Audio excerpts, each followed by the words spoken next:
So welcome everyone to our I-ADapt working group meeting, and welcome to the students who have joined us today to hear the first part of our meeting, which are some presentations. We're very lucky today. We have two people with great expertise in using I-ADaPT. Both have been part of the I-ADapt working group, and Muniba Isaacs was part of the original working group that I developed I-ADapt, and Yinji Lee joined the working group and started to apply I-ADapt to case studies and issues in Japan. So I'll introduce those in a moment. I just want to go through the agenda. And so we have our two presentations, followed by an open discussion on questions and strategies for completing the I-ADapt template. And then we're going to move into the actual working group discussion. So at this point, we would ask the students to leave and just the working group members to remain in the meeting, when we'll start to go over the I-ADapt work plan, which we didn't get to at our last meeting. And so we want to discuss that with you, seek any questions and input, and just make sure everyone has a good understanding of the work plan. I'm hoping we'll have time for some case study updates, and then we can talk about some next steps too. So if there are no questions, I'm going to stop sharing my screen so I can see everyone. There we go. And I am going to introduce our first speaker. All good with this? Great. And I see Muniba is there. So it gives me great pleasure to introduce Dr. Muniba Isaacs. Muniba is a full professor with CLAS, which is the Institute for Poverty, Land and Agrarian Studies at the University of Western Cape in South Africa. She's the academic coordinator for the Institute and manages postgraduate diplomas. Sorry, I've lost my place. Postgraduate diplomas, MPhil and PhD research at CLAS. She's also the coordinator of accredited short training on the political economy of land governance in Africa, and in collaboration with the AU African Land Policy Center, targeting land professionals in Africa. She's currently coordinating a research project on the political economy of African food systems in Ghana, South Africa, and Tanzania. Her research focus is on understanding the social and political processes of fisheries reform in South Africa, mainly through the lens of small-scale fisheries policy processes and implementation. She has worked extensively with communities in South Africa to find policy solutions to the problems, which has highlighted the need to deal with social differentiation in fisheries communities. And unless an understanding of such complexities is part of the research process, they can perpetuate local conflicts. Engaged in reflective research must include finding creative and appropriate ways to engage with social processes, decision-making and policy-making in the context of diverse societal interests. So clearly Muniba has a great deal of expertise and conceptual thinking to bring to this. As I mentioned, Muniba was part of the original I-ADapt working group as part of the Ember Human Dimensions working group, and the case study she's going to talk about, I think, was one of the first case studies we applied the template to. So I'll hand that over to you, Muniba, to give us your insights, please. And you're going to share your screen, I assume? Yes. And you have about, we'll give you a call at 20 minutes, Muniba, just to tell you you've got about 5 minutes to wrap up at that point. Is that okay? Now, we can't hear you yet.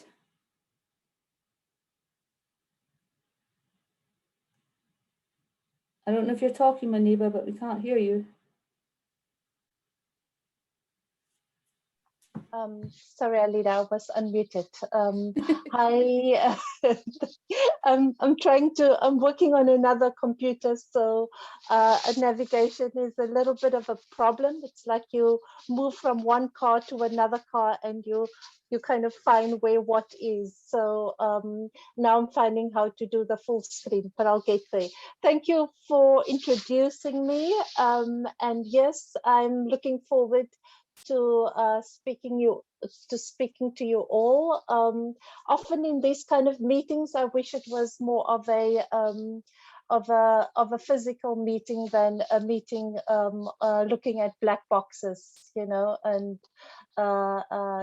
start from the beginning. Yes. Okay. So as Alida said, I'm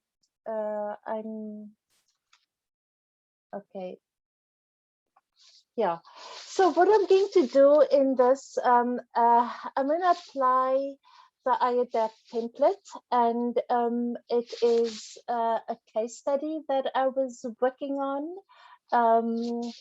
And the case study is on the topic of the case study is climate variability, overfishing, and transformation in the small pelagic sector in South Africa.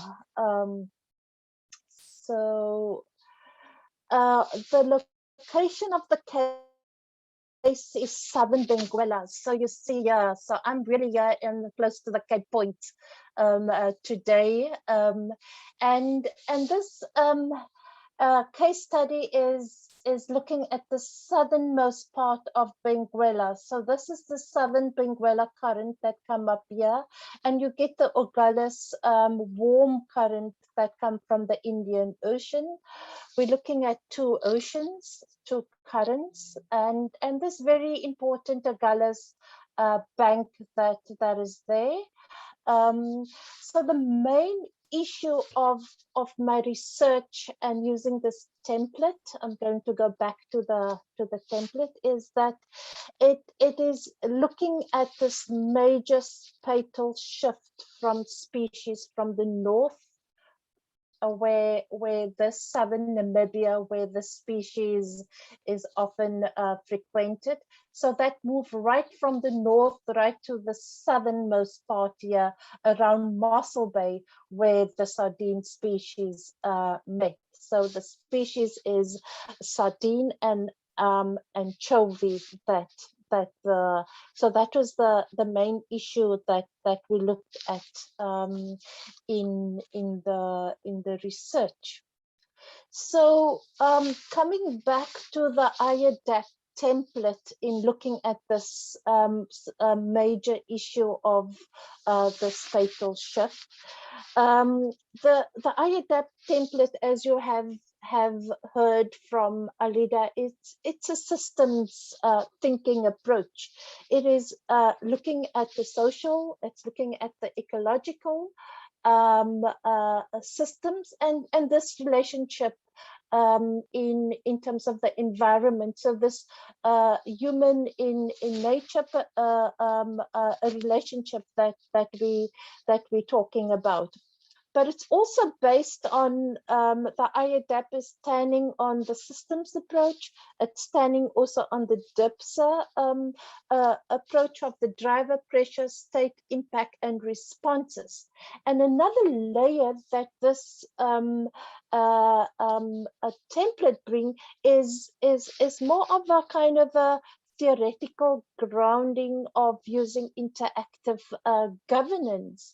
So it's looking at the systems approach by not just looking at the social and the ecological, but bringing in the governance of that. So you look at the governance system, you look at the natural system, and you look at the social system, and you bring that governance into the theoretical base of this. And you a lot about the template, and if you look at the questions, is about describing the state of the systems. And what is a very interesting about the what I found with the interactive governance is that it brings the issues of the diversity, the complexity and the dynamics and scale right into the center of it. Although the description of the responses and the impact and the change is very important in terms of document the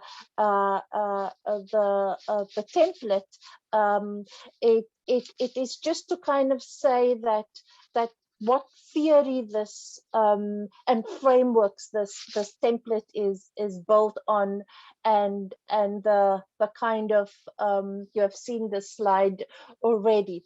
So and how this tool was developed. So based on all of those kind of ball that I showed you that's moving around, it's also issues in terms of the issues, what's going on, the system, the stresses, the change, the impact, and the responses. And added to that is I think a dimension that the I-ADaPT template is bringing is in terms of looking at the outputs, the objectives, and the responses achieved. And in terms of the outcomes of that, when you look at all of these different descriptions of all of these different systems, you look at these outcomes. And for me, what was most interesting is to move away from just describing, but also to analyzing it. And the analyzing is also where we also went in looking at the template where you fill in all your case study materials and interviews and all of that into the template, and then you look at the appraisal. What is it that you can get out of the what you've just described in your case? And then the typology is basically, in the end, it's a tool for decision support and policy evaluation. But it was very fascinating when doing this, how the typology actually look at to what extent the case of South Africa is fitting into the other cases that we have done. So the typology will then plot where the cases who are more similar to kind of find out what are the issues. So if we look at what we're going to do in terms of this particular project, from vulnerability to viability, the different types of vulnerability that small-scale fishers experience will also form an important part of the typology. And I think that this strengthens the template, strengthens the case study, strengthens the tool, the more case studies you have developing the tool. So I'm very excited that this the V2V is going to use this particular tool. So all of the kind of background information, you describe the state of the natural system, the social system, the governance system, and then this capacity response and appraisal. And I have to tell you that it was a very important for us to kind of find.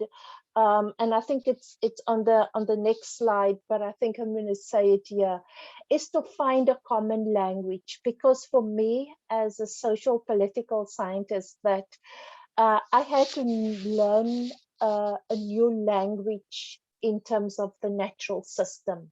I needed to understand what does all the different terms and the concepts means in the natural system, because that was not my training. So I needed to familiarize myself with understanding the natural system.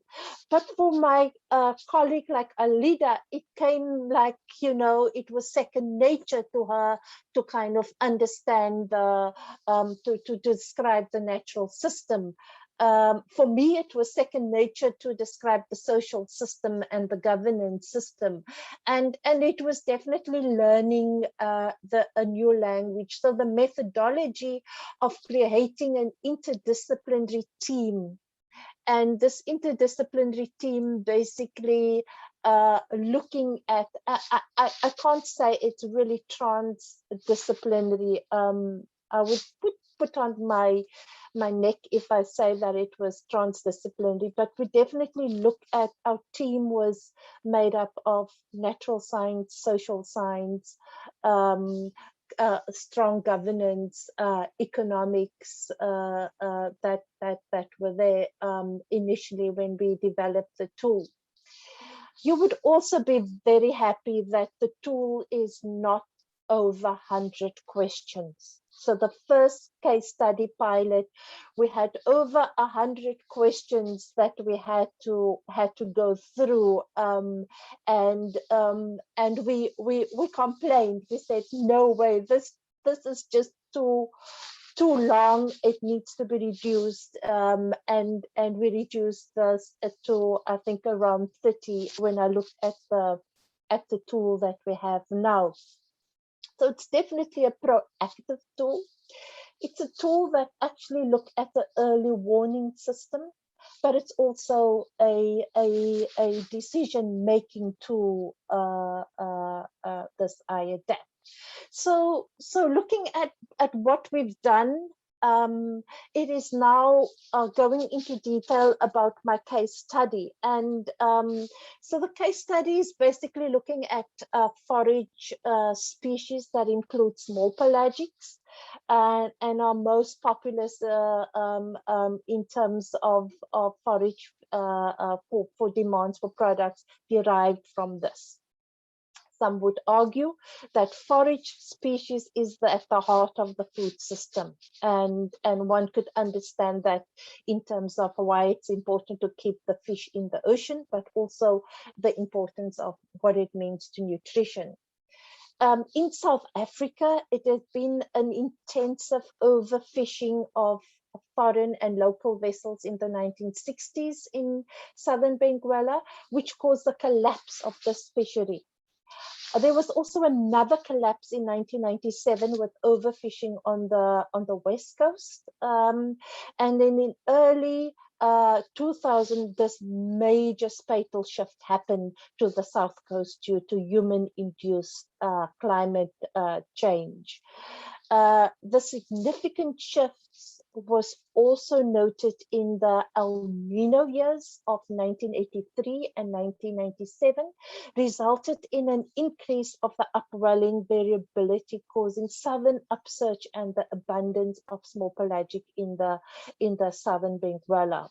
So it views that what caused that these environmental changes is it the El Nino in terms of changes in wind conditions? Is it sea surface temperatures? Is it overfishing? Frequently mentioned by scientists as factors that are not only impacting on the productivity of the resource, but also the fishing possibility. Also, a key part of this dynamics in terms of the species is this, after the fall of apartheid, the South African regime in 1994, the fishing industry needed to be reformed. So we're looking at fisheries rights reform and the redistribution of this, where most of the economic dominance of fishing companies were white-owned companies, and it did not reflect the demographics of South Africa. So we needed to create equity in terms of fisheries reform, and equity was also negotiated in terms of the employment the conditions of employment, in terms of how are we going to redistribute. And a lot of the factories transformed their companies, and conditions of employment for workers became a key issue. So the case study then applied the decision-making tool I-ADaPT template to understand how these changes in the natural system affect the changes on the social and the governance system. So this shift in terms of species where traditionally strong fishing companies were based in that area moved almost 400 kilometers to the south. And that created quite a lot of problems in terms of the social and governance issues. Interviews were done with industry associations, unions, workers, experts, company directors, small-scale fisheries, all in the St. Helena area, and also extensive use of literature and academic literature in terms of the report. So this is the Saldanha Bay area and where most of the fish meal production and also canning factories are based.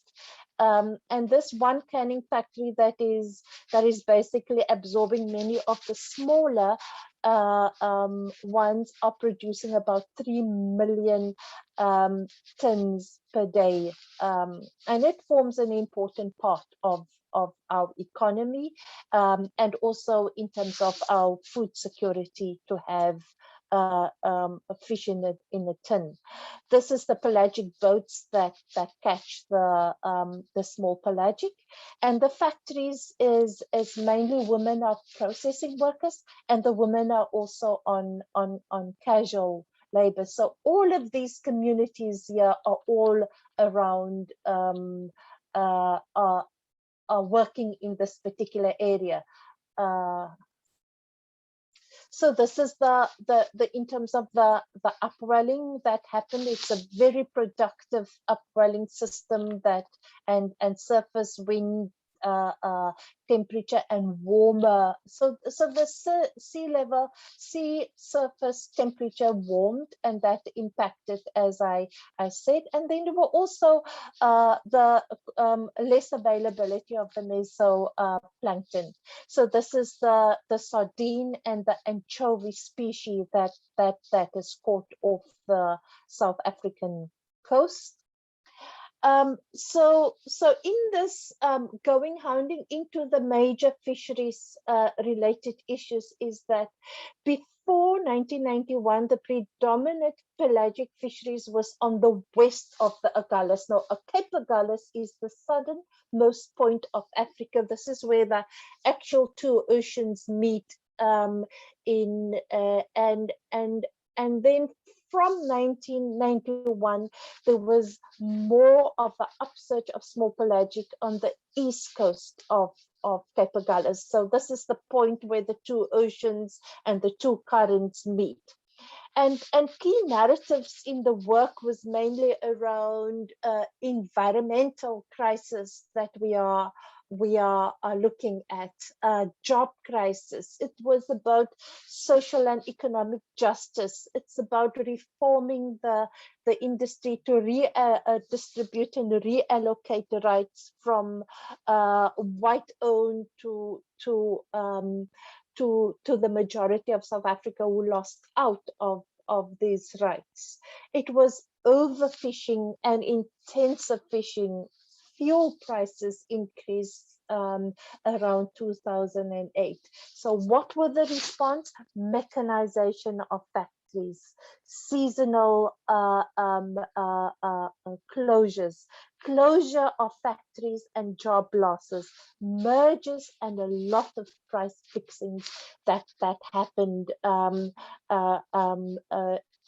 the other side. So what is very interesting for me going through this template is to link this natural system to all of these environmental crises and systems to the kind of land-based issues that is impacting on the environmental crisis directly or indirectly, and connecting those three systems was very, very interesting for me to go through that point. So this is just to kind of show the kind of catches and the volumes that is caught during the different years. So basically, for me to kind of conclude is that the application of the I-ADaPT framework helps to understand the complex nature of the impact of overfishing, climate variability, and transformation. And according to the natural and the social and governance system. It's also the political drivers of transformation in the sector are linked to the mandate of the government, and the responses of the fishing industry has often been cosmetic.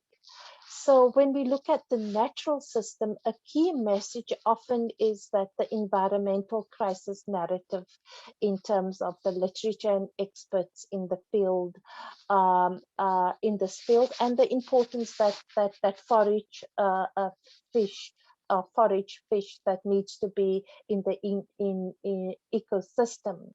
But it's also not clear that it is the kind of climatic changes. To me, it led to the major spatial shift that it was contributing is the intensive overfishing that happened, and not so much the temperature change and the wind pattern change and these shifts, that the major shifts that happened, because the southern Benguela is a very productive system that is incredibly rich in terms of creating food for fish in the natural system. In terms of the social system, the job losses. So what happened in the area? There was definitely a lot of job losses. So the job crisis narrative was used also by big companies to see this opportunities for them to concentrate their factories and their operations and to move to more efficiency. So instead of using a lot of land-based workforce, they used a lot of sea-based, and a lot of the kind of some of the production was already based on sea. Initially, to save jobs, a lot of the fish were transported over land, but because of the high fuel costs, that couldn't work. So companies tried to sustain jobs, but in the end, it opted for mechanization. Also, that the small pelagic species seem to be resilient, but it's also sensitive to overfishing and climate variability. A governance response to this is often the operation management plan as an ecosystem approach to fisheries management that looks at the health of the natural system. And I must say it's cosmetic when it say that the ecosystem approach to fisheries is actually looking truly at the social responses in terms of jobs and profits. It's a tool that is mainly looking at the natural system and not so much concern about the social and the governance, possibly governance system, but the social issues around job crisis and the complexities. I think it seriously overlook that. Then the level of social and governance responses mainly speak to short-term effect, and it appears to miss the interactions between the systems and the impacts that the lives of and livelihoods of the crew and the fish workers. So company owners were allowed to kind of mechanize and merge and streamlined, and a lot of job losses were what happened during that particular time. And still it's seen as an opportunities to for them to kind of to derive more profit out of the system. So in conclusion, I think that it is important to say that this tool is designed to enable decision makers, researchers, and managers managers and local stakeholders to make decisions efficiently. And it's also provided triage and improve the responses and evaluate where to most effective to allocate resources, reduce vulnerability, and also enhance resilience of coastal people to global change. So as you know, there's this book on global change and marine systems. So this is a chapter. More detail is in this book, and the tool was also contributed to fish and fisheries. So this is the kind of more of the team that we started with. Eddie Allison was also oops, we forgot to put his picture on the wall. He didn't come to Berlin. That was the time we were still meeting in once a year to discuss these the tools. So it was definitely made of natural sciences, humanities, social science, economists. But I must say it was interesting debates. It was long-winded debates around. It was frustrating at times, but in the end, I think it is a tool that helped me to kind of understand the complexities of an issue or the vulnerability of an issue that deals with the natural system, taking seriously, which I haven't done before, the state of the natural system, learning the language, understanding, and not just accepting what is written, but really understanding that. And then also to kind of see to how the governance system work with that. So yeah, I'm going to end here. So thank you. I don't know if I've gone over time or still have some time left. No, that's wonderful. Thank you, Maniba. We're at about time. I think what we'll do is we'll move to Yinji's presentation, and then we'll take questions on both presentations at the same time, because we'll have a broader kind of exchange of information by that point. So if you're okay with that, Maniba, then we'll move on to Yinji. But thank you very much. That was wonderful. That gave a lot of the background and some of the complexities and how they can be explored with the I-ADaPT template and what can be learned. So that's very useful. Now, I'm not sure if Priscilla's on the call. Priscilla, are you here? Because Priscilla was going to introduce Yinji. Anna Carolina, do you know if Priscilla is here? I don't think so. Okay. Okay. Then it's my great pleasure to introduce Dr. Yinji Lee from Tokai University in Shizuoka, Japan. As Maniba mentioned, Yinji is also one of the core members of the Ember Human Dimensions Working Group. She's also a member of the Too Big to Ignore project. And she's also started and leads the TBTI Japan Research Network. And the Japan Country Team Coordinator for the V2V Global Partnership. Her research interests and expertise lie in small-scale fisheries and coastal issues among Northeast Asia, such as Japan, mainland China, Taiwan, and South Korea. For many years, she's been working closely with communities and stakeholders to understand the governance mechanisms, community-based management, community institutions, market and branding systems, community tourism, etc. in these areas. And she has applied the I-ADapt template, well, I think to at least 3 case studies and maybe even more by now, Yinji. So I'll hand over to you, and many thanks for agreeing to give this presentation. And again, you have about, I'll give you a warning at 20 minutes. 20 minutes, yes. Perfect. Thank you, Alida, for the introduction. Hello, everyone. My name is Yinji Lee. I'm very happy to share my experience working on the I-ADapt template with a case of a fishing community in Okinawa, Japan. Well, the story of Onna, name of the place is Onna. I must say, this phrase, this title, the story of Onna, has quite a bit of impact in Japan. Firstly, because this case is a successful story of addressing conflicts between fisheries and tourism.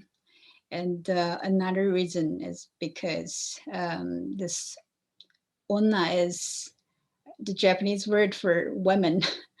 And well, they're with the totally different Japanese characters.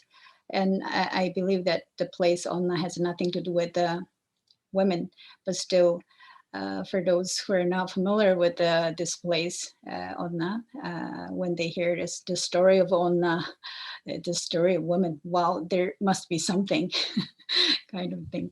Well, this is a little unnecessary information, but I do think after knowing the story, many of you will agree the case has something, or the case itself is something, especially the story, the successful experiences led by the fishery side. By fishery side, I mean the fishers groups or the fisheries cooperatives. Okay. And as Maniba has mentioned, and yeah, and Alida mentioned it before too, this Ember Human Dimensions Working Group published this book about the Ember, the I-ADapt case studies. And for your reference, this is one of the case studies in the book. For the presentation today, I'm going to mix telling the story and explaining the way we fill in the template. So I'm going to use some old presentation slides as well.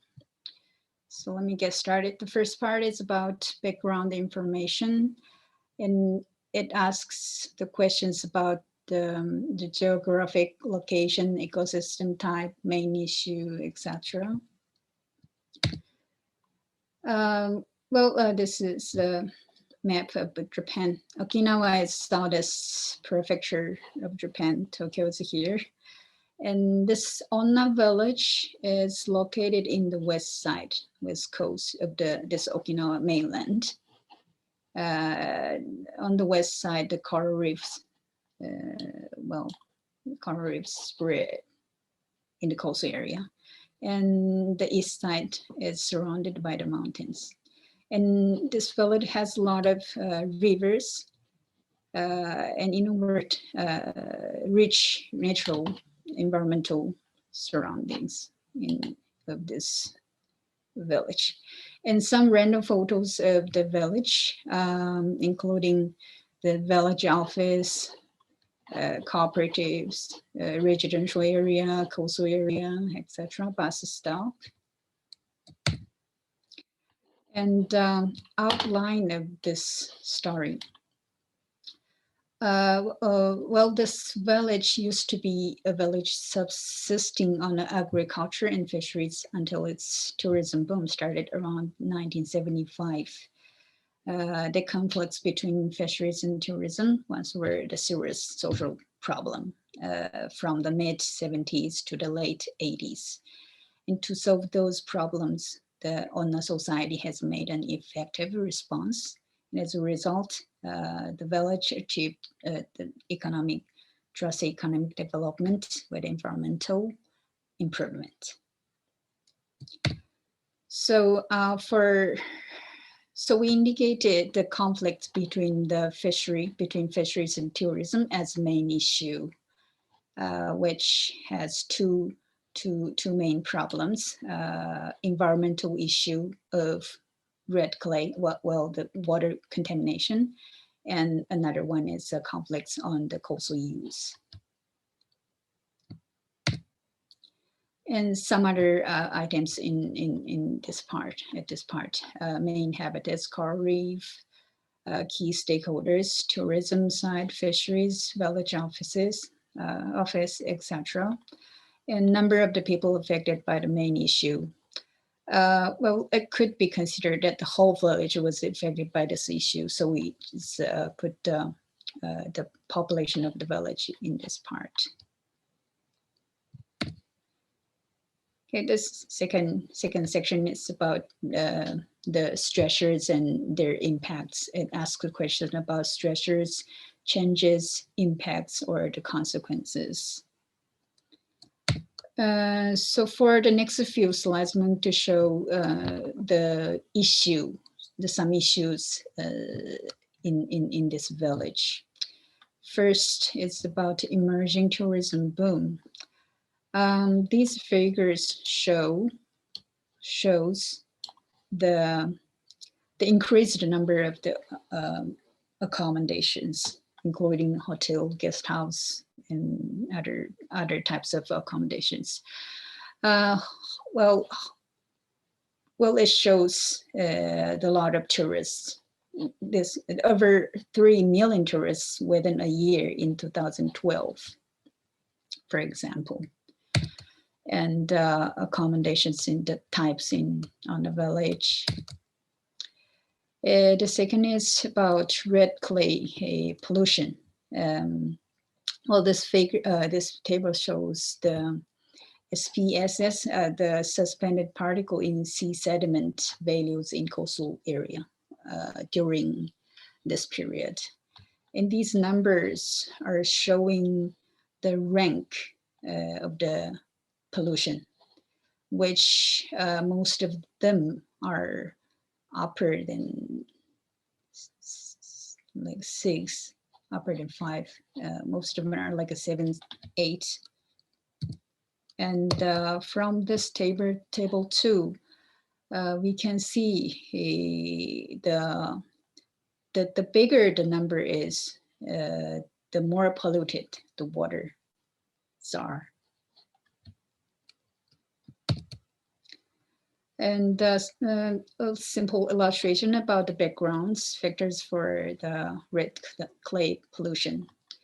Natural system, the type of soil in Okinawa Island is a little bit different from the others, and the geographical features, rainfall, etc. And the human activities here with emerging tourism, hotel construction, golf course construction, land improvement, etc.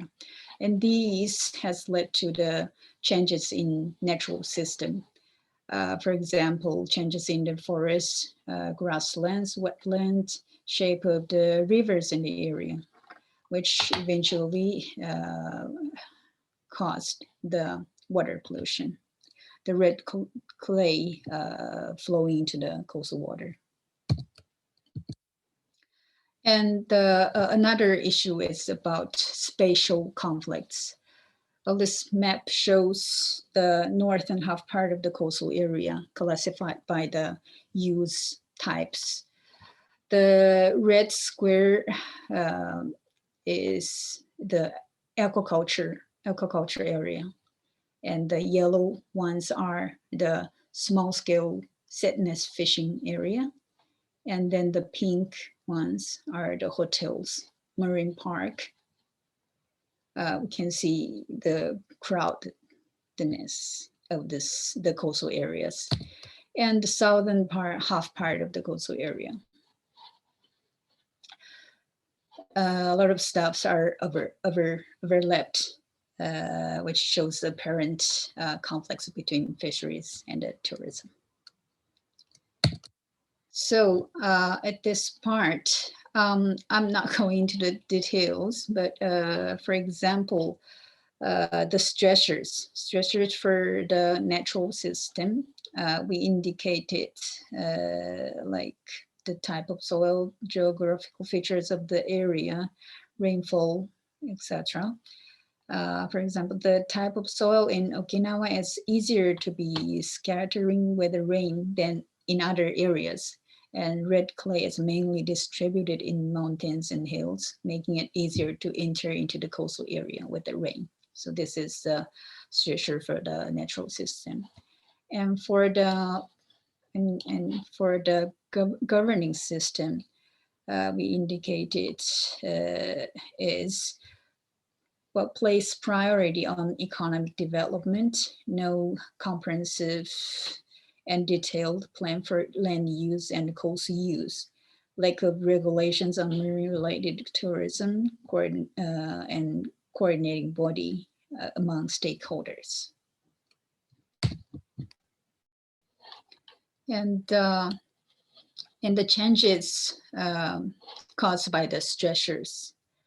For example, for the natural system, the shape of the rivers in the area used to be winding, which could prevent water pollution from red clay outflow, but it got changed.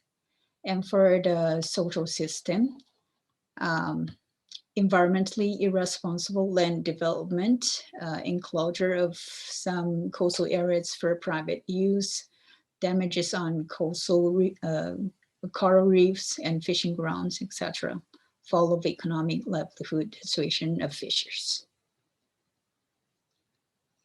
Yeah. Okay, let me go to the next, vulnerability.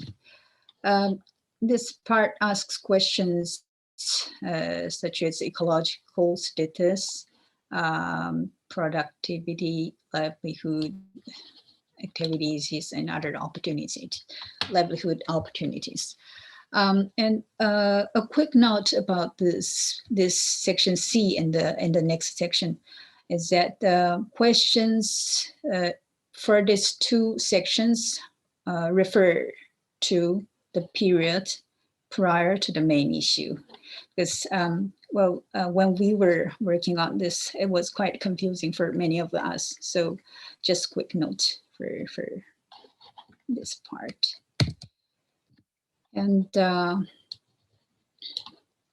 okay, for example, the ecological status of the affected ecosystem. We indicated there is an extensive Ino area. Well, Ino is the Okinawan dialect, means for coastal area and resources.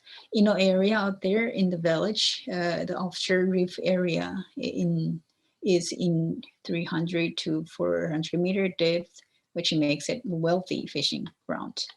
And the productivity was high. And main livelihood activities were fisheries and aquaculture. And some other questions items here, this part. Okay, and the next, governance and governability. Questions about governance, organizations, governance mode, key rules, regulations, relationship between the sectors.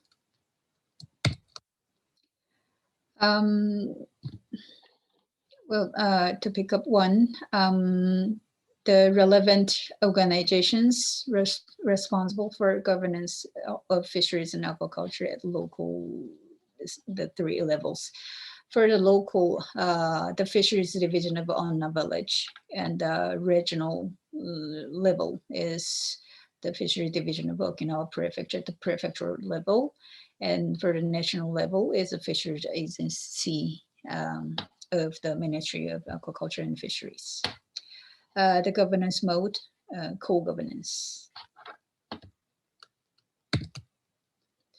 And okay, yeah, the question 15 is about the key rules regulations employed to achieve the management objectives. And here we indicated the fisheries management system. For example, the fishery rights system, fisheries coordination, regulation, etc. The fishery management system was main regulations and instruments, which is not enough to deal with the newly emerged issue, which is the conflicts among fisheries and the new industry, tourism, recreational industry.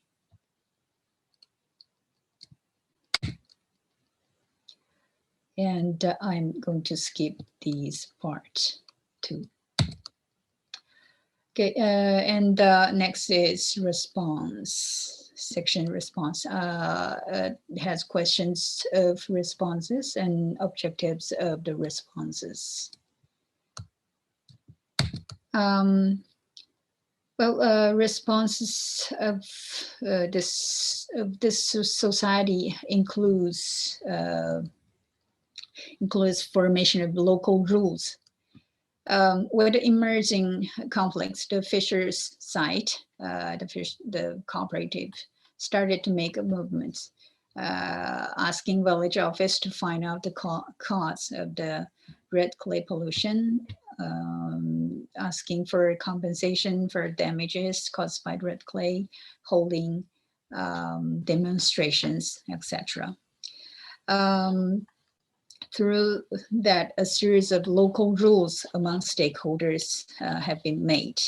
And these are, there are three: prior consultation system, coexistence, co-prosperity relationship, establishment of formal management body and rules.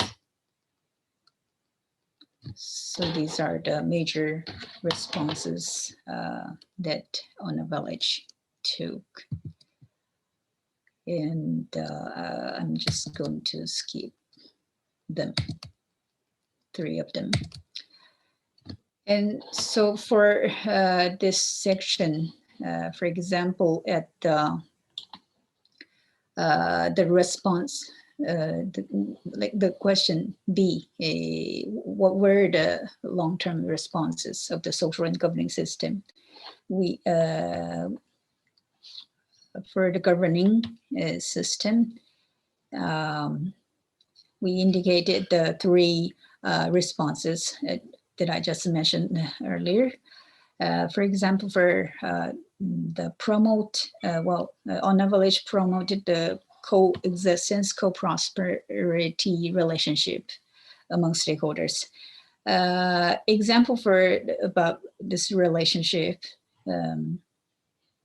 it's a rule for the hotels partially pay for fishery promotion fund, and for scuba diving centers charter fishing boats when they take customers to diving spot, etc.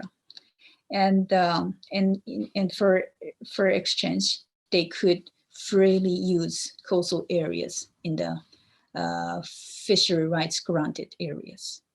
So this is one kind of examples for this relationship. And let me skip this one too. And the last section, appraisal. Result of the responses, factors contributed to or prevented the result, benefits related to the costs.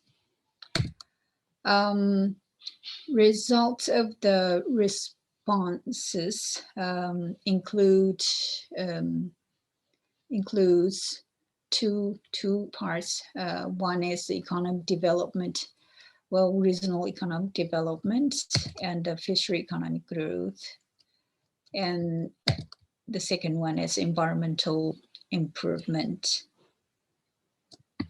And this is kind of an evaluation on the response, which shows the high performance. And the reasons for the success.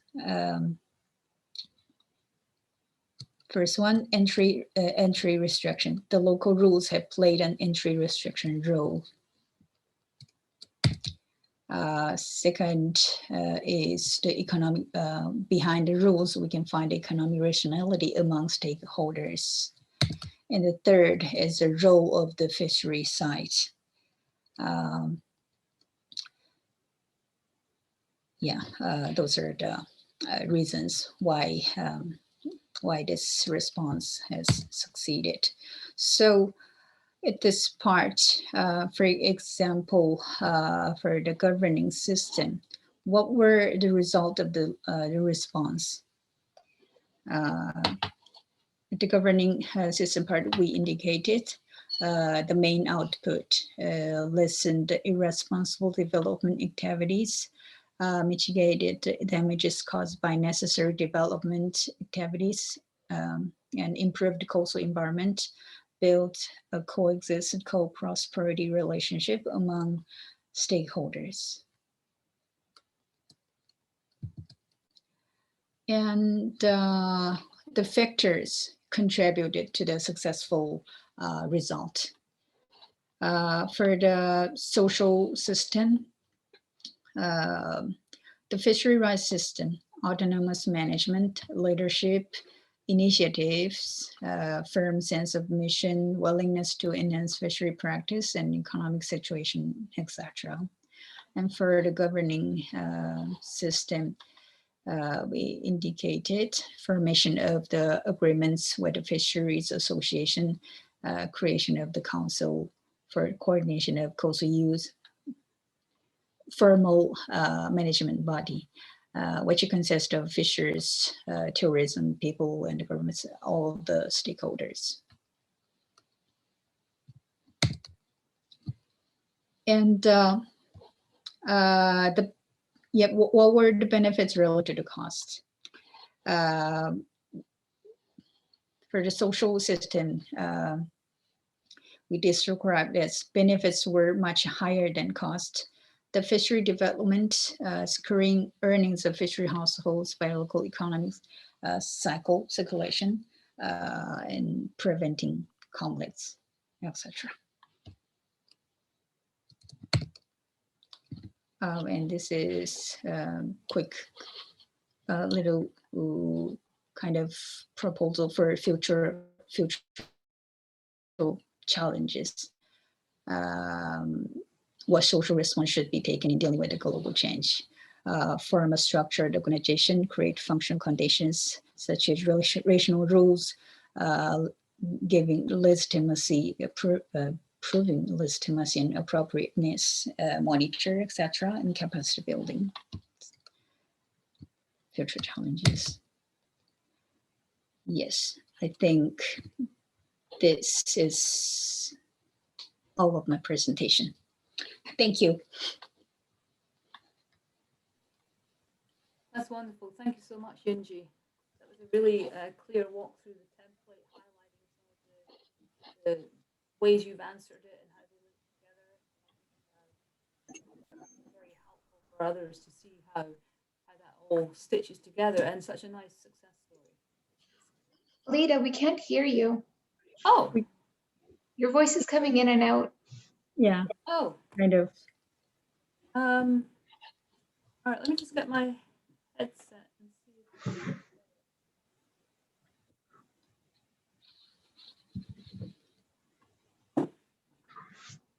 I'm just plugging in my headset to see if that will work better. Can you hear me now? Yeah, we can hear you now. Okay, all right. Well, I was thanking you very much for her presentation. I think that was very helpful, going through some of the steps and how they link together with nice examples. And as I say, such a great success story. Thank you. So we'd like to open this up for some questions. I think we have two quite different case studies and perhaps some different ways of completing the template, different responses to the questions, etc. So yes, let's open that up, please.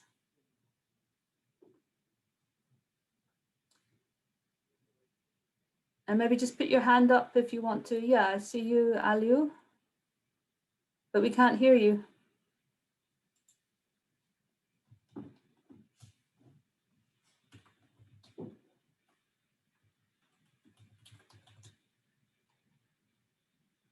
Okay, well, Aliu's finding his microphone. Okay, it's okay now. Okay, perfect. Uh, I have three brief points. The first one is that I would like really to thank I-ADaPT, leading group to take this initiative. It's a very, very, very important. In particular for people like me,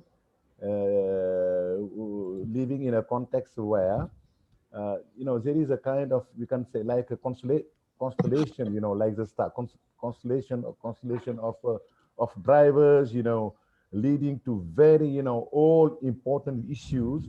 And it was very, very difficult for me even to make a distinction between, case studies as a specific topic on one hand, and even a field study, because our the chosen location in Senegal, as I said once, is a location where all the main issues in the fisheries converge like that. They all meet in the same location. So this is very, very important, and I would like to thank the two presenters for that. Based on that, I have the second point is in terms of what we call affirmative question. That for me, this confirms that we can have many case studies as far as from then on.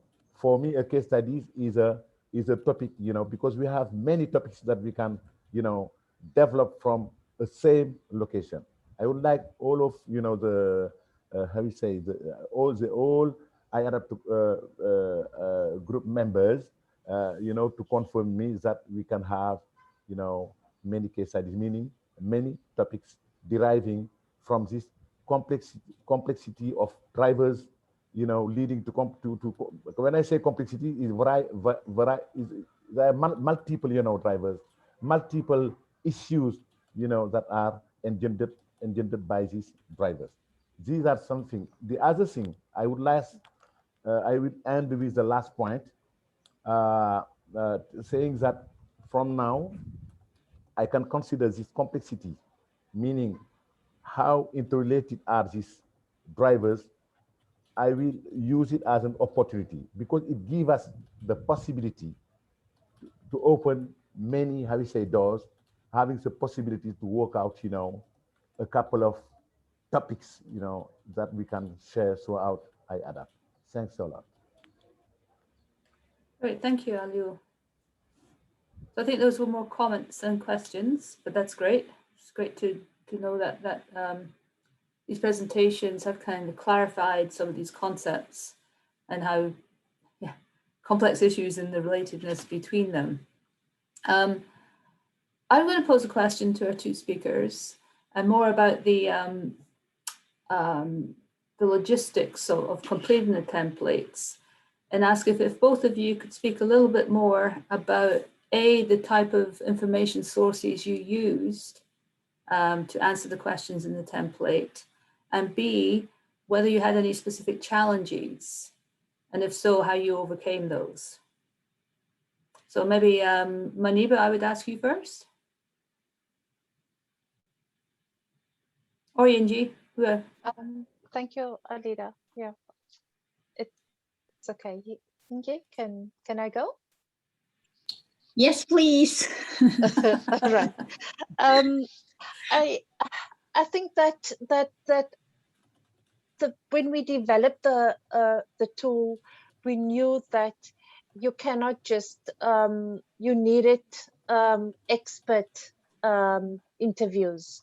So for me, expert interviews on the issue around the major spatial shift in the southern Benguela was important to get a deeper understanding. And with experts, they were also quite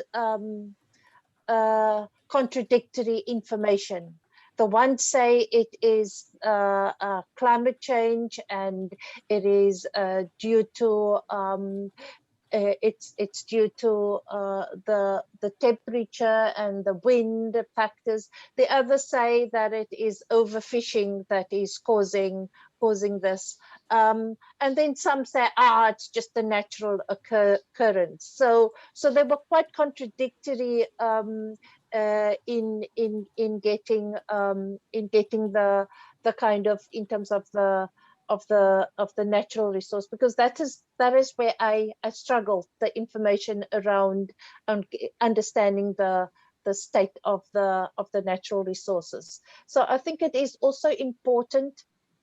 What I also did is that I used the tool on colleagues, and I asked the colleague to kind of start filling in some of the issues before I went to kind of really go and interview fisheries managers. Because when you go out, you need to be sure that you understand all the questions yourself and you can explain the questions yourself is important. Also meant that I have to read quite in depth on the issue. So a lot of grey literature, a lot of journal articles, a lot of publications. But also when I looked at the complexity of the social issues and the job losses, I also needed to speak to unions. I needed to speak to the unions in terms of the job losses, the issues of companies merging and companies using mechanization and streamlining. So unions were also important, and the tool didn't particularly, because of fish workers, they were a part of to really describe the issues is almost taking out that particular issue that deals with fish workers and their issues. You deal with it separately. So I think it is not often that one person will have an answer to all the questions that you answered. And this was especially the long question that I used. So colleagues, experts, and then also, the traditional people who are in the sector to be interviewed. Yeah, and really it means intensive reading on the issue and on the topic, and on understanding the language that is used in this before going to experts. I'll stop there, I-ADaPT. That's wonderful. Thank you, Muniba. And so Yinji, we'd ask you the same question, please.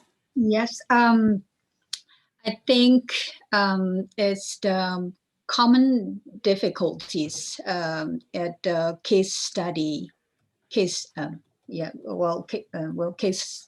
common difficulties in case studies.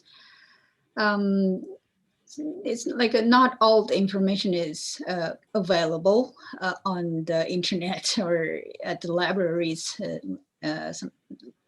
So we really need to,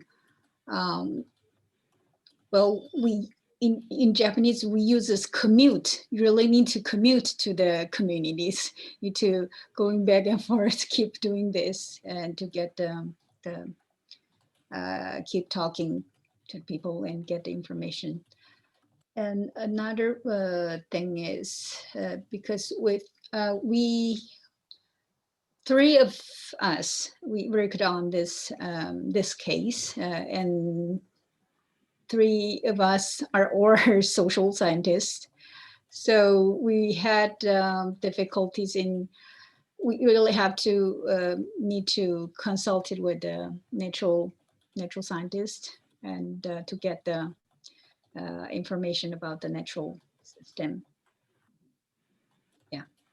Okay. So that's what I feel. Mm-hmm.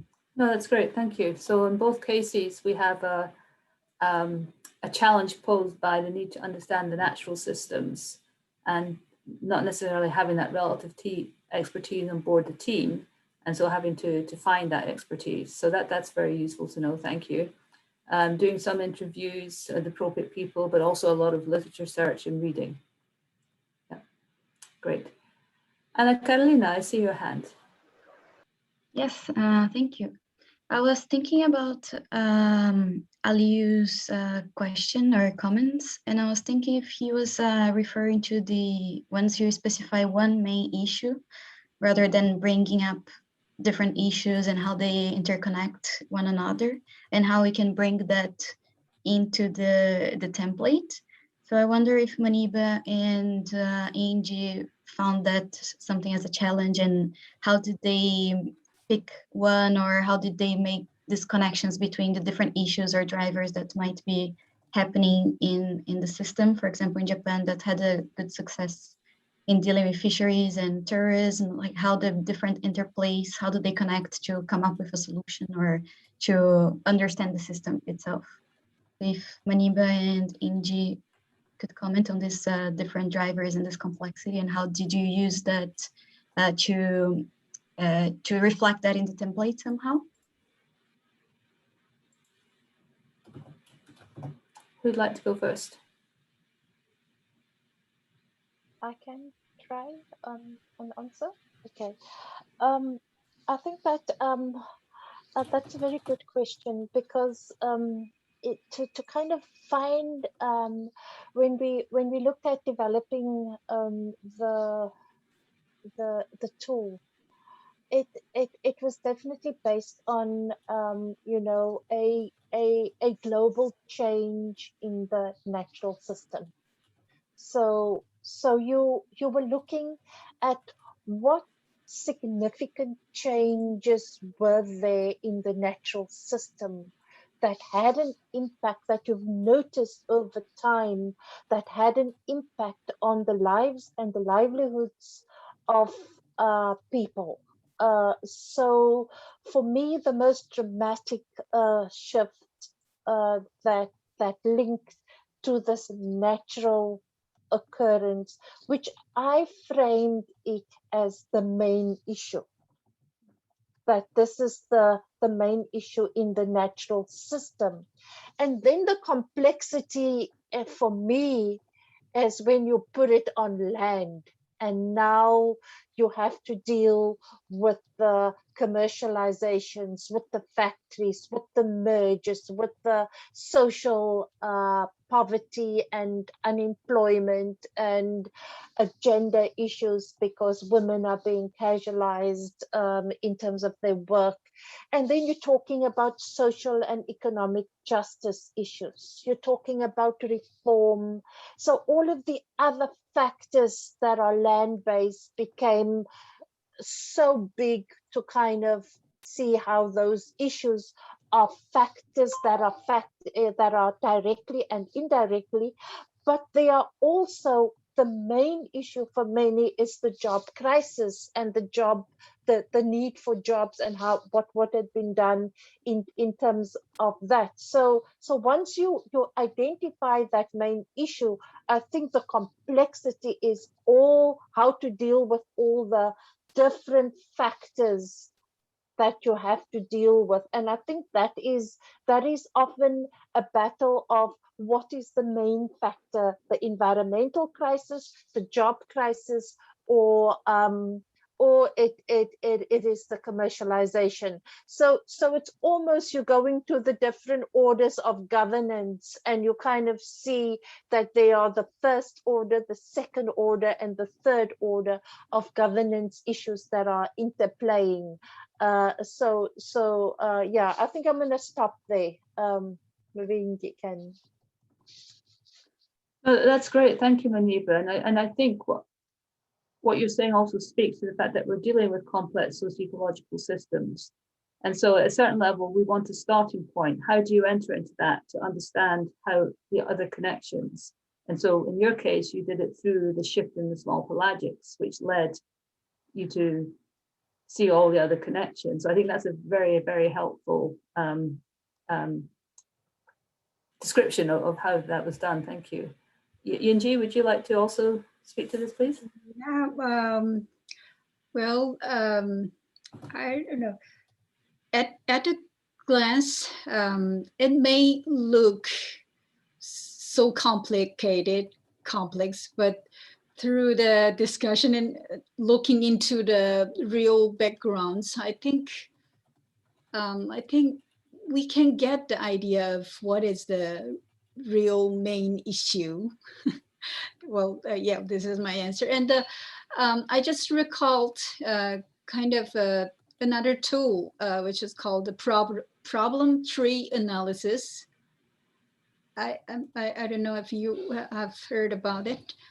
Problem tree analysis. This I don't know. It's usually used for the kind of development, the workshop kind of situation. But anyway, just in the tool, we just put all kind of problems there, and to eventually to pick up one problem, one main problem. Maybe we can have some kind of trainings too in the future. Not sure. Yeah, that's all. Maybe Yinji, you can send us a link to this tool. Yes. Let me. Yeah. Mm-hmm. Anna Carolina, did you want to come back? I'm good. Yes, it was clarifying the questions. Thank you. So I have 3 more speakers with questions. Pratik and Ishmael, do you still have a question? I saw your hand up earlier. And also Ghazi. So Pratik, would you like to go first? And Ishmael, if you still want to have a question, please put your hand up. Thank you. Thanks for both Yinji and Moniba for really, those 2 case studies, which clarifies a lot of things and sets us up for more discussion at this point. I've kind of, 3 interrelated, I don't know, whether questions or, areas that, might help us to understand this I-ADapt process in the context of B2B more and more. One, of course, relates to what Yinji was referring to, the problem tree analysis, and a lot of us do that. Yes, Yinji. So if there could be a bit more clarification from your experience of engaging with those 2 case studies of how really do we get to the main issue? Who determines what is the main issue? And what could be some of the methodological approaches to get to the main issue, because that is really the starting point of this analysis in itself. Of course, Yinji, you have given us perspectives on one particular tool, but there could be multiple other ways to do it. So that is one. And the second one is, of course, we are going to be confronted with multiple issues because we are looking at a complex social ecological system. There is probably, it's very hard to determine what is the main issue and how it is related to other issues, those kind of things. So again, if, using Yinji, your language, if we want to tell a story about the main issue, it becomes part of the story only. How do we tell a story based on the main issue that is not too much disconnected from the larger or the full story of the in the particular context?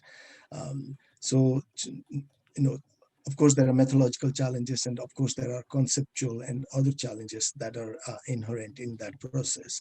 So my question is, even if we are focusing on one of the most pressing issues in the area in terms of analysis using I-ADapt, how do we not lose connections with the whole story, the larger story, because we are talking about an interconnected, complex system. The third aspect of your experience that I would like to hear more is how to contextualize this, the 2 case studies that you have done, and that we can learn from it for the future case studies, is linkages with V2B, because of course, you did your case studies within the perspectives of a global change, and which is not very different from what we are talking about in B2B. But in B2B, you are trying to look at how to transition, how can these communities transition from one V to the other V? Of course, there are vulnerabilities, and to my understanding, the main issue is the main vulnerability that we talking about. But how do we move to the other V? What is the process? Do you think that the template can help from your experience in understanding that process of one V to the other V? If yes, then how? And then if not, then what else needs to be incorporated or brought in to see that clearly and make an analysis of ways to move from one V to the other V? Thank you. Thank you, Prateek. That's a lot of questions. So Prateek's asked 3 questions. So methodological approaches to get at the main issue. How do we not lose connections to the bigger picture if we're focusing on one issue? And then how do, with the I-ADaPT template, is that helping us move from the vulnerability, which the template describes well, to accessing viability? I think those are the 3 questions, Prateek. Thank you, Adita. Yeah. No worries. And so Maniba and Yinji, would you like to tackle one or all of those questions? And that can start a larger discussion. Yeah, I'm going to try. And I think that Prateek is asking big questions here to kind of, big and deep questions. So I think that, you're right. Let's start with I've explained how looking at what is the kind of natural system challenge for my case study, and how that system, natural system challenge of this shift in species from one area to another area impacted negatively on the vulnerability of many people who depended on jobs in that area, the factories. So they tried to get the fish transported over land. It cost too much. And then what companies in the end did was the issue, they just mechanized. And it seems like the commercialization and marketization of the system created even more vulnerabilities to the communities. So for one, I think it is so important that the bigger picture of what are the kind of big issues that are impacting on vulnerability. And more I find in the South African case now, I find that in the last 20 years, there's been a strategic attempt to get women more involved into fisheries, in small-scale fisheries. But I've been finding, just on my last field trip in March and April, lucky enough to be able to go into the field and interview people, I found that women are completely pushed out of the system. And this is because of a cold chain and because of a commercialization of even small-scale fisheries, that you want to have the food as soon as possible to the restaurant or wherever you go to, means that women's role are disappearing. So I think it is very important to kind of understand or look at it. I think it's easy to identify all the vulnerabilities, but I think it is important to identify that vulnerability as what is the main driver of that vulnerability. Because if the main driver is commercialization, and then often in most cases, in most of the recent work that I'm doing and in that case study, is that driver is the role of the state is almost enabling that to happen. So for me, I've been reading a lot more around governmentality of Foucault, which look at the neoliberal state and making policies where certain people are going to make love and other people are just left to die. And I think it's these kind of interplay in terms of vulnerability that I find linking it to the politics and the biopolitics of issues I think is important understanding. Of course, when we're talking about the methodology, you will have to look at what methodology do you use to best describe the main issue, and to create change while doing that. So you cannot necessarily have just young researchers going out and doing the work. I think you need to have a team. Your team need to be with established researchers that understand the vulnerabilities and the methodologies and the issues very well. I think that for me is important to guide the young researchers to be able to do the work in the so I think that there is definitely a link between the I-ADapT template and vulnerability, but it's maybe not the perfect match yet or perfect fit. And I think maybe they need to be some adjustments that needed to be made to. But I think there's enough work and effort and input and thinking done to kind of see how we can play around a bit and test this tool to see how it works. I think it is if we're gonna constantly ask questions about, there's never going to be a perfect match, but I think it's only when you're going out and testing the questionnaire and kind of plotting it that you're then going to see how you can adjust. So before you adjust now, I think it's best to get the data first before. And I think that is what we've done. We had a pilot. We found that it is cumbersome in all of that questions. We adjusted to make it a little bit user friendly. But I think that is what I can answer for now in terms of the approach to using this template. Thank you.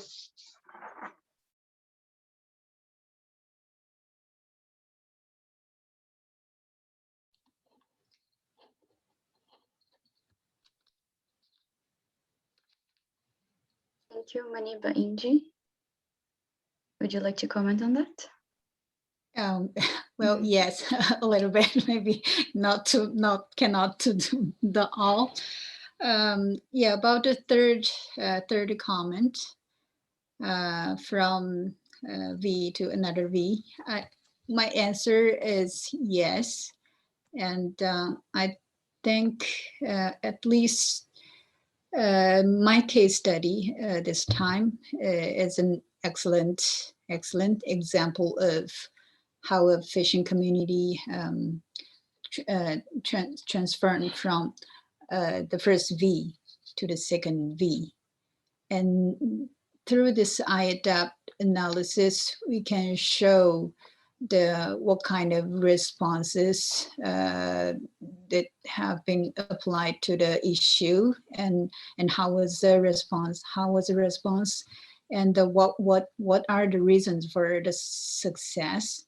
So these experiences will be useful for other communities to become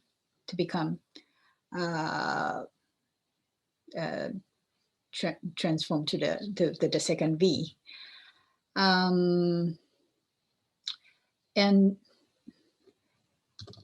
But for the future, I mean, and to achieve better to this objective, for the I-ADapT working better. One thing I was going to comment on is that I think we didn't have a question asking for the proposals by the authors for the future challenges for the case, like the authored opinion on the future perspectives and challenges. So maybe it's better to add that question in the template. This is one thing. And another thing is we have been talking about this before, is that to apply the typology to a community. So this is like a applying this I-ADaPT to a community. Yeah, this is the future maybe activity that we should to conduct. Okay. Sorry, Yeah. do you mean to apply the template to a community or the typology? Typology. Okay. Yeah. Okay, I'll follow up with you on that. Pratik, do you want to respond to Yinji and Omanipa? No, I mean, just one point, maybe, Moniba, to your point that, it needs a lot of, work at the testing level, which we are actually doing. The I-ADaPT working group is in the process of doing that, so, it's what you say aligns with the process that is already set by the group, and moving towards some of the suggestions that both you and Moniba has made in terms of possible, addition of a question or a slight reframing of certain parts of the template that might emerge from the process that is being followed by the working group. So thank you for clarifying that. Thanks. Thank you. And just on this first question that you asked, Pratik, about methodological approaches to identify the main issues, etc. One of the things that Anna Carolina, Priscilla and I talked about, we had our own meeting subsequent to our last working group meeting, was the idea of using conceptual models to identify these different moving parts of a system. So looking at the social governing and natural systems, identifying the relationship between different components, identifying what the main issues are. And you can also use, once you have put this conceptual model together, to identify then what are the key parts. So to make sure that you're not overwhelmed by everything, but then can perhaps to hone in on the key components, but still bearing in mind how they're linked to the rest of the system. And that's something that we talked about pursuing further. We're not there yet. That's part of our work plan discussion later, possibly at this meeting. But anyway, just another idea to throw out there. So we have ourselves been thinking along those lines too, is how do we help each of the country teams in the case studies, fully flesh out and understand the issues, their interrelationships, etc., to further clarify the problems that we're dealing with. Can I just make one point? Yes, please. I think what is emerging from this discussion is that different people have different ways to do this. Maybe there is a sense in capturing all those multiple diverse ways of how people get to the main issue. So the problem tree analysis. A lot of us do recognize kind of a survey to find out what is happening and what are the key and most pressing issues in an area. The conceptual model that you have just spoken about, so there could be multiple ways. So maybe at one point when there is a much more focused discussion on the methods part of doing the I-ADaPT case studies, this can be discussed. So how actually are we going? Of course, knowing this group, we are not going to probably prescribe one particular way of doing this, but how to then accommodate these multiple ways of people finding the main issue, and capture that as part of the working group process. Great, and thank you. I recognize that that's a more methodological question that that can be discussed as we go. Okay. Ishmael, you've been waiting very patiently. No, well, actually, thank you, Alida, and also our two presenters. Quite enlightening presentation, and also on the methodology that was followed, etc. Very eye-opening in terms of how this case study and the I-ADapt. Also, that the pre-tip has just asked have answered the concerns or the areas that I had in my mind about particularly the approach and how we can have a common understanding as the I-ADapt working group in terms of what also mentioned, the experienced researchers maybe foot and eye on the actual ground, and to see that what we are discussing about.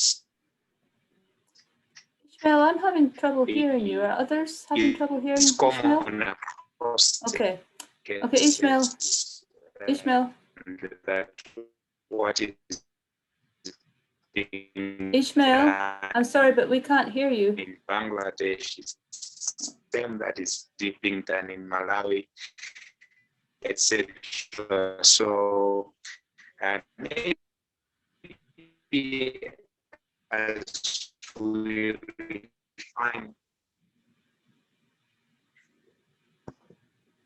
Ishmael? Hello, yes? Yeah, yes. you're breaking up, and we haven't really been able to hear what you've been saying. I'm sorry. Yeah, maybe what you can do is, can you type Hello? your question in the chat? Can you hear me? Ishmael, can you type your question in the chat? Oh, okay. Yeah, let me try again. No, we can't hear you. My headset or something, but let me try again. Oh, okay. Yeah. Just type the question in chat. Thank you. Thank you. All right. Okay.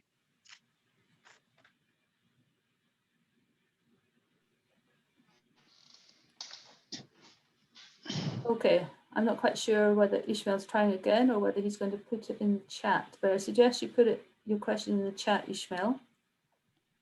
He said he's going to write in the chat. Okay, perfect. Perfect. Okay, Ghazi, perhaps we'll go to your question then, please, while Ishmael is writing his question. Thank you, Alida, and thanks for the two presenters. I got some of the answers already from the discussion with Pradeep regarding the conceptual and methodological issues. So I think this is good that Mayeva has done some studies using this template. So and she presented that she used the expert interviews and other kind of tools for getting the information from the sites. So I think we need to also understand how long the interviews or the expert interviews took from the study, and also whether they have different group of the expert for the information from all the sections, because there are a lot of questions in the different sections. It is possible to get the information in one shot, or we have different arrangements for the meetings or in discussion for getting the information. This is on. Second one is the conceptual framework that you are discussing. This is very good because we are using different areas, different context of the case studies, and we are using both methodology like the qualitative and quantitative information. Most of the information are qualitative, we know, but still there are a lot of the questions and the factors are different from the different areas, and how often we need to go to the field for getting all the information.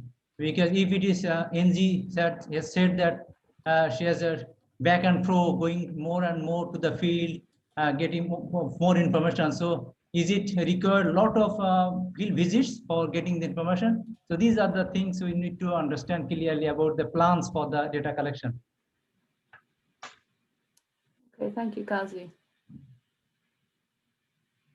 So I wonder whether Maniba and Yinji would like to just speak briefly a bit about the time demands of the interviews, whether they asked all the questions at once in the interviews, or whether it was more sort of certain questions to certain people with appropriate expertise, etc. Whether there was a lot of toing and froing, and I suspect it'll be quite different across case studies depending on the level of knowledge, numbers of people involved, etc. But maybe if you could both speak to that briefly.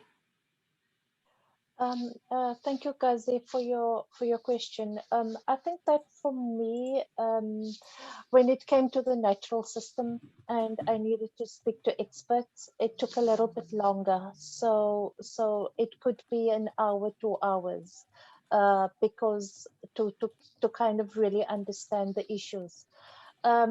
Different people responded to different parts of the template. So I think it is, as you know, with any field work, you need to plan your timing very well, and also plan your time.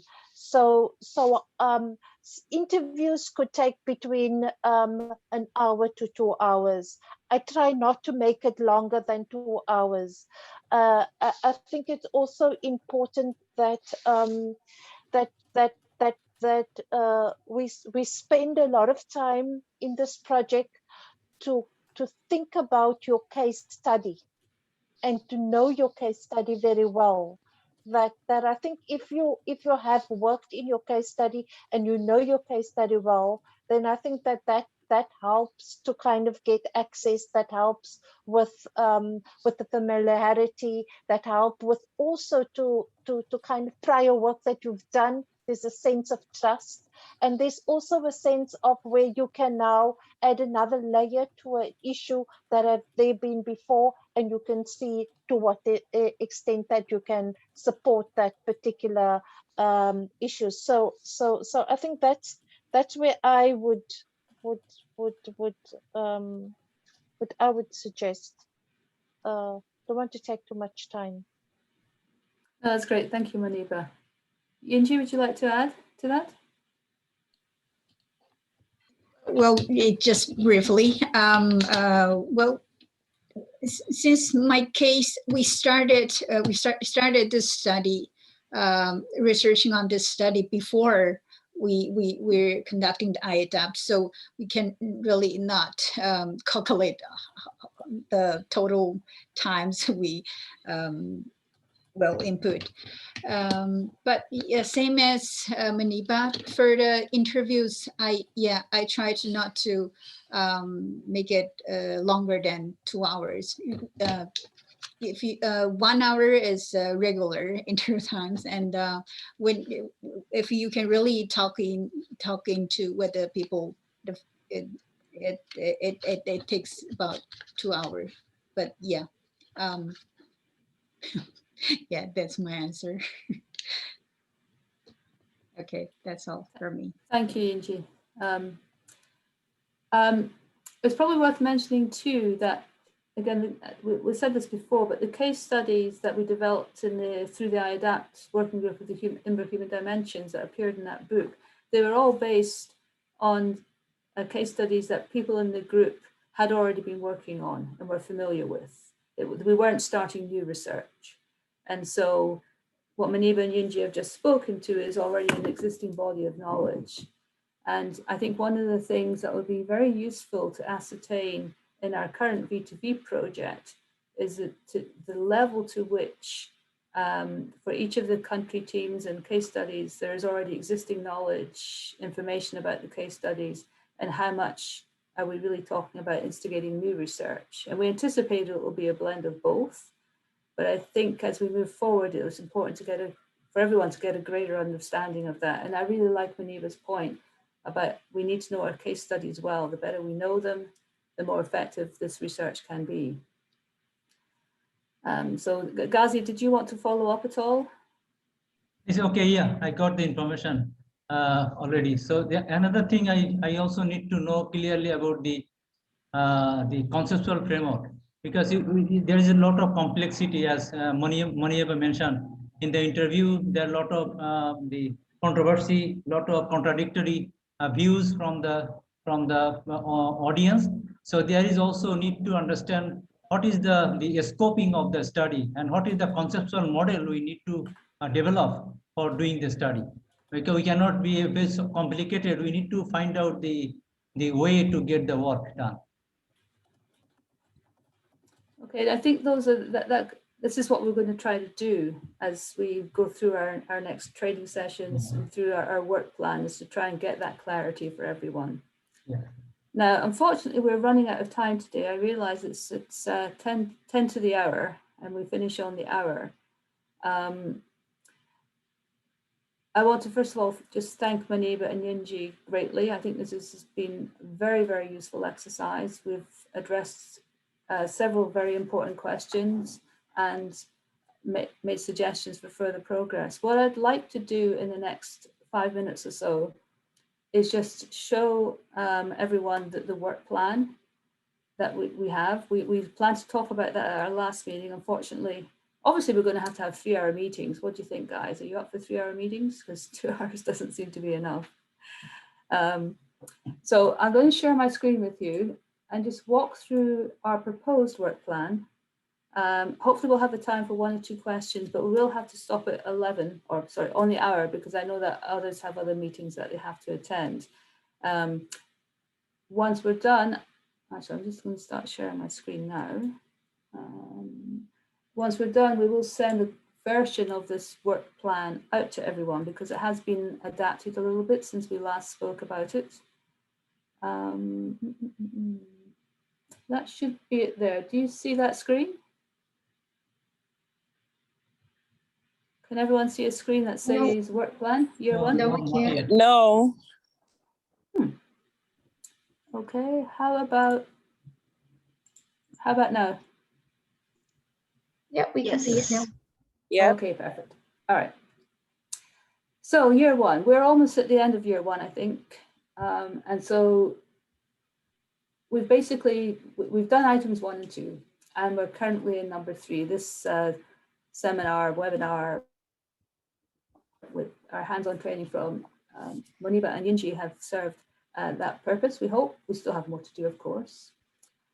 So obviously our purposes are to train and give everyone information on how to use the templates. And part of our intent with the template too is to, and this is part of the iterative process we talked about earlier, is to identify where we may have information gaps in the template. So Yinji mentioned a question about sort of future challenges, there may be in the case study, but also I know that we don't have any specific questions around gender, for example, and that was mentioned earlier. So as we go through this first phase, the intent is to identify where we might have information gaps and also theoretical gaps. So bear those in mind as we walk through the work plan then. So we're essentially, number 5 here is our, should be number 4, never mind, is our phase 1 of the I-ADaPT case studies. So I'm looking over here because that's where I have it on my screen. Oh no, I have it here too. No, I don't. So the intent of this first phase, this is the desktop case study with the I-ADaPT template.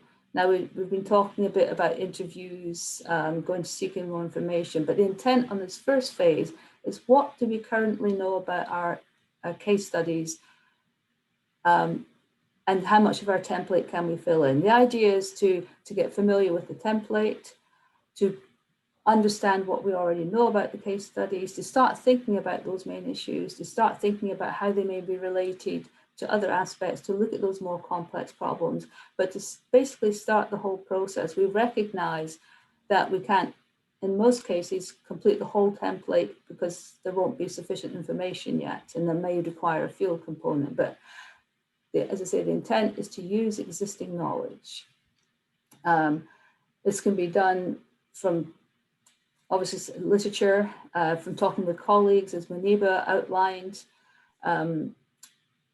We're also noting, of course, that the situational analysis that everyone's engaged in is also setting the context for these case studies. So some of the information from the situational analysis may inform aspects of the case studies too. And as we noted, that the idea is to also identify gaps in information and theoretical gaps. At the same time, we are also thinking further ahead to developing the I-ADapt typology. Prateep has engaged a student, Babisha, who I think is on the call, who's exploring further ways to develop typology, making it more user-friendly. We're also intending to add more case studies out with the ones that we're discussing in our working group to further essentially populate that typology. And then we also note, of course, the connection to the V2Viz working group, which is developing the database that will house all the data from these case studies. So these two are essentially ongoing throughout the working group. Where we plan to go next then is, once we've done this initial application of the template, is to then have a workshop where we look at all these templates together that everyone has filled in so far and start to think about what we're learning. Are we seeing commonalities? Are we seeing differences? Do we have clear questions in each of the case studies? Essentially making sure we're all on the right track, but then trying to learn from what we've all done separately and bringing that information together. So I'd say, what have we learned from the case studies? And then we get to this point where, do we need to revise our I-ADapt template? Have we identified information gaps? Have we identified theoretical gaps? Can we get from the V to V with this template? I agree with Yinji, I think we can, but there may be some information gaps there that we need to add. So the idea then we'd incorporate those improvements to the I-ADapt template and then start to think about, okay, what additional information do we need? How are we going to get it to start develop those research plans for the next phase? So there you see phase 2. So this is where we're starting to think, okay, do we need to conduct field work? What kind of methodologies are we going to be using? And that's going to be a group discussion. We're not going to say use A, B, C, and D, but, and I think I saw your comment earlier, Ishmael, there will be importance to have some consistency across case studies so that they are comparable. Because the idea is that we're going to draw lessons from how to move from V to V. So we need to make sure that we can have a basis for comparison that won't result in just case studies being too different to say, well, this happened here, it's not transferable over here. And that's why we're using this consistent I-ADapt template. Yeah, and then finally then, these last parts, we're still developing the typology. And then we want to pilot, maybe opportunities to pilot test and fine tune the I-ADapt framework. And also this continual connection with V2Viz. And then also connections with the other working groups. So for example, with the transdisciplinary working group, as we start to think about the field work, there's an obvious connection there with the transdisciplinary working group. There might be connections with the communications outreach working group also. Those are discussions that we need to start having. And I recognize that we won't do that today, but that's a basic outline for the work plan. And so I'll stop sharing my screen and just ask quickly if there are any key questions for clarifications. We'll stop share, there we go. And then, sorry, I'm just looking at that, yes. And then I'm afraid we'll have to stop, but we'll schedule another meeting within the next 3 to 4 weeks so that we don't leave this hanging, and we'll come back to these key questions and some of the other questions that we've raised today. So guys, is your hand still up, or is that new hand, or is it your old hand? No, it's not my hand. No. Okay, so my apologies for having to rush through this at the end. As I say, we will send out this whole work plan, so you'll have a bit more time to look at it and think about it.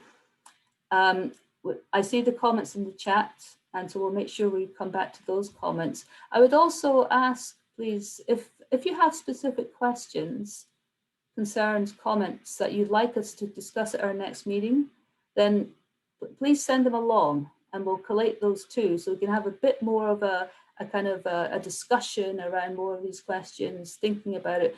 If people have ideas for methodological approaches in addition to those that we've already discussed, please bring those with you, and we can discuss those further too. So I'm going to stop there, but just ask Prateep, as the V2V lead, if there's anything you'd like to say before we stop for the day. No, I think it is a very clear plan, and please, you were saying, we're going to share this with everyone, so that also gives all of us an opportunity kind to look at, what we need to think in terms of the I-ADapt process in the next 2 or more years, so I think there is enough clarity that could lead us into something. Yeah, no, I would not, I don't think that, because I see all of those points that needs to be discussed are included as part of the work plan. It is a very clear, plan in terms of, different phases and getting to a final kind of, stage. So as long as everyone kind of, reads it properly and then makes their case studies, approach in the specific context as per the plan, it's going to be wonderful, I think. Okay, thank you. And I was also going to ask Muniba and Yinji if they have any final comments. And Muniba, I see your hand up, so please go ahead. Yes, I wanted to say it right at the beginning. I know that we are still in COVID-19. I just want to share my solidarity to our Indian colleagues and who have families that are struggling through COVID-19, and just, I don't know what more we can do, but we're also expecting that some of the Indian variant has already come to South Africa. So I think just in solidarity, I'm thinking of all of you and your family. It's a tough time while we are still working. But thank you very much for the opportunity, Alida and Prateep, to be able to be part, to share the work. No, and thank you very much for sharing and being willing to talk further and answer all these quite challenging questions. Yinji, did you want to say anything else? Not sure, maybe you're not still here. Okay. Again, many thanks to Yinji and Muniba. Thanks to you all for participating. I think it's been a very, very useful session, and we'll have another one, as I say, within the next 3 to 4 weeks. All right. Thank you. Bye, everyone, and thank you. And thanks to Bye-bye. Simar and Anna Carolina for their setting up Thank this you very meeting. much. Thank you. Bye. Bye.